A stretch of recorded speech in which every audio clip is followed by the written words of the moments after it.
intro. Bismillahirrahmanirrahim. Assalamualaikum warahmatullahi wabarakatuh. Salam sehat dan semangat anak-anak soli dan solihah. Kembali lagi di pembelajaran daring. Pada kesempatan kali ini kita akan belajar pendidikan agama Islam dan budi pekerti. Pada kesempatan kali ini kita melanjutkan materi di pembelajaran ke-6.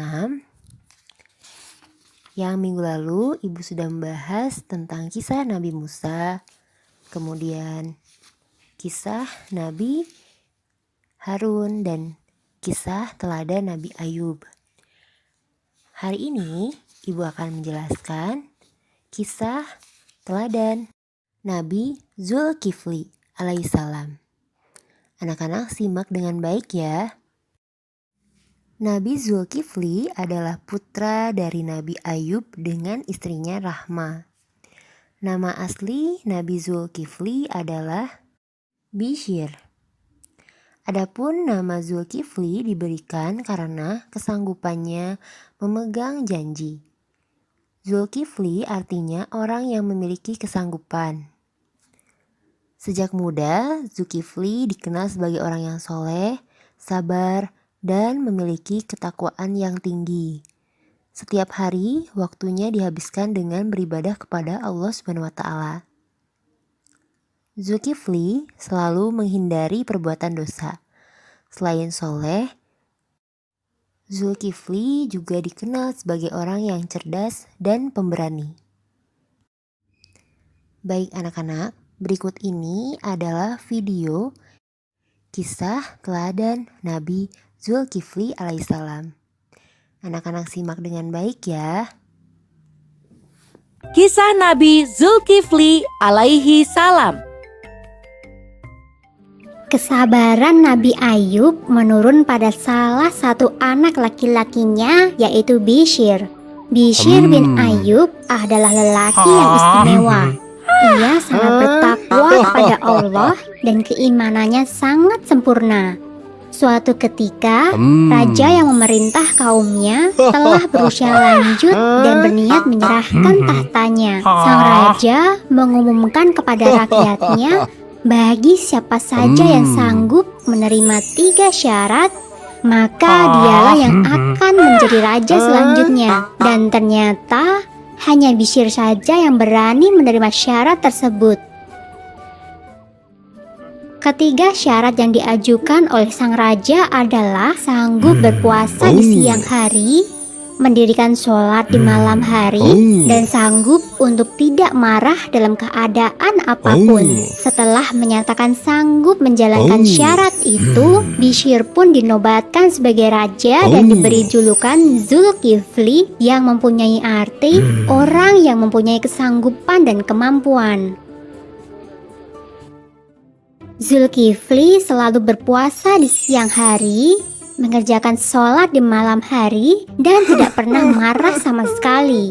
Keteguhan iman Zulkifli membuat iblis tidak senang. Iblis mencari cara agar ia bisa membuat Zulkifli marah. Seusai zuhur, iblis menyamar menjadi seorang kakek dan menemui Zulkifli. Ia mengadu jika selama ini ia telah dianiaya oleh kaumnya. Raja Zulkifli pun meminta sang kakek untuk datang ke persidangan pada esok harinya.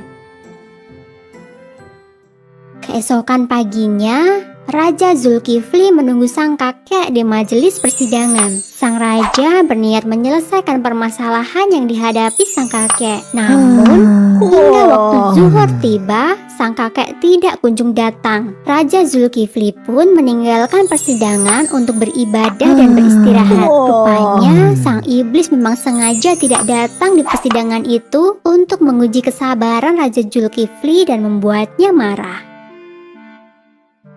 Saat Raja Zulkifli hendak istirahat, kakek jelmaan iblis itu muncul kembali. Kakek itu kembali mengadukan nasibnya sambil menangis.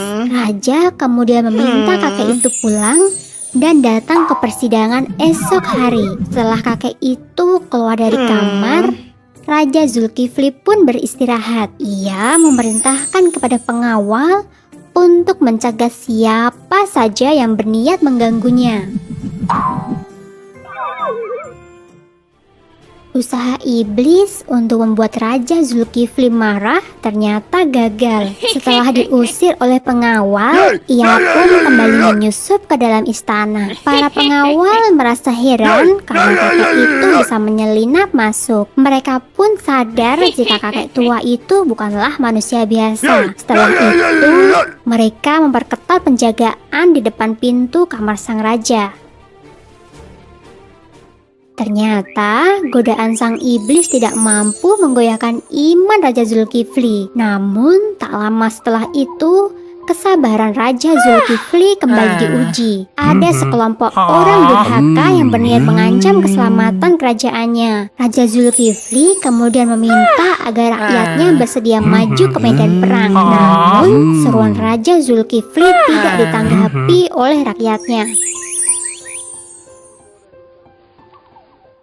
Rupanya seluruh rakyatnya takut mati sehingga mereka tidak mau pergi berperang. Jika sang raja bisa menjamin bahwa mereka tidak akan mati saat berperang, barulah mereka mau maju ke medan perang bersama sang raja. Saat itu, sang raja berdoa kepada Allah. Ia meminta perlindungan dan keselamatan bagi semua rakyatnya. Doa Raja Zulkifli dikabulkan.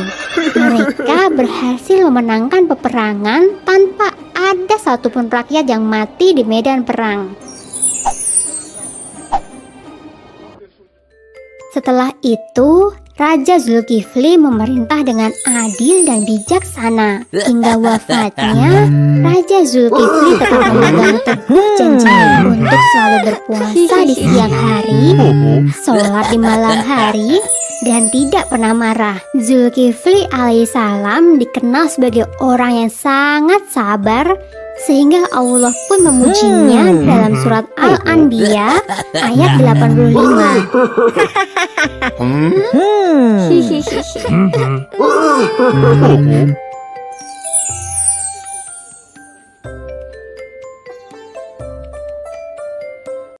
Dalam Al-Quran surat Al-Anbiya ayat 85, Allah menggolongkan Nabi Zulkifli sebagai orang yang sabar.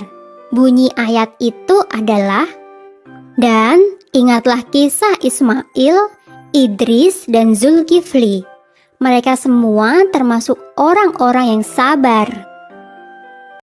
Baik, setelah anak-anak menyimak video kisah teladan Nabi Zulkifli alaihissalam, coba apa saja sifat mulia yang dimiliki oleh Nabi Zulkifli alaihissalam? Ya, betul. Yang pertama, sifat menempati janji, dan yang kedua, sifat sabar dalam bertugas. Apa buktinya? Sifat menempati janji, buktinya adalah Nabi Zulkifli tetap puasa setiap hari, sholat malam setiap hari, dan tidak pernah marah kepada orang lain. Dalam keadaan apapun, janji yang sudah diucapkan haruslah dilaksanakan oleh Nabi Zulkifli. Itulah bukti dari sifat menempati janji. Nah, kemudian yang kedua, bukti dari sifat sabar dalam tugas. Apa buktinya? Buktinya yaitu Nabi Zulkifli tetap melayani rakyatnya meskipun tengah malam rakyatnya datang menemui Nabi Zulkifli. Keyakinannya bahwa tugas pemimpin adalah bertanggung jawab kepada rakyatnya. Maka dari itu kita harus meneladani, mencontoh, dan melakukan perbuatan atau memiliki sifat-sifat mulia seperti Nabi Zulkifli. Alhamdulillah, anak-anak, pembelajaran hari ini sampai di sini dulu. Mudah-mudahan bermanfaat. Anak-anak di rumah selalu menjaga kesehatan dan kebersihannya ya.